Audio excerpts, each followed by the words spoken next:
తెలుగుదేశం రాజకీయాలు చాలా ఇంట్రెస్టింగ్‌గా మారే అవకాశం కనిపిస్తోంది. ఎప్పుడైతే యువతకి 40% టికెట్లు కేటాయిస్తామని ప్రకటించారో యువతంతా రంగంలో దిగుతోంది. ప్రస్తుతం యువగళం పేరుతోనే పాదయాత్ర కూడా జరుగుతోంది నారా లోకేష్ గారిది.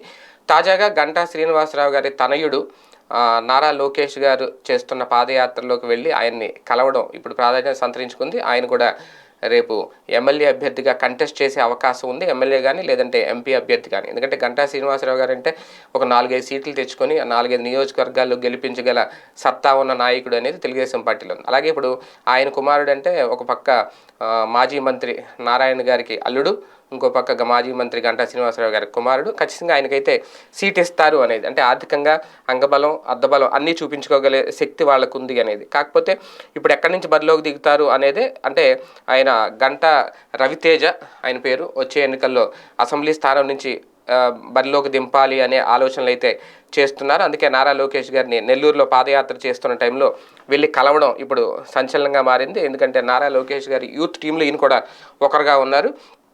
అంటే ఒకవేళ ఆయన అనకాపల్లి అసెంబ్లీ నుంచి బరిలోకి దింపాలి అనే ఒక ఆలోచన చేస్తున్నారు. లేదు అనుకుంటే పార్లమెంట్ నుంచి అయినా పోటీ చేయడానికి సిద్ధంగా ఉన్నారు లోక్సభ అభ్యర్థిగా. ఏది ఏమైనా ప్రస్తుతం అయితే యువతని తీసుకొచ్చే ప్రయత్నం, వాళ్ళని ప్రోత్సహించే ప్రయత్నం తెలుగుదేశం పార్టీ చేస్తున్న నేపథ్యంలో గంటా వారసుడు వస్తున్నాడు. ఇప్పటికే తెలుగుదేశం పార్టీలో చాలామంది వారసులు సిద్ధంగా ఉన్నారు రేపు 2024 ఎన్నికల్లో బరిలోకి దిగడానికి. ఈ వారసులందరూ ఎంతవరకు గెలిచి పార్టీని అధికారంలో తీసుకొస్తారనేది ఇక్కడ చూడాల్సిన అంశం.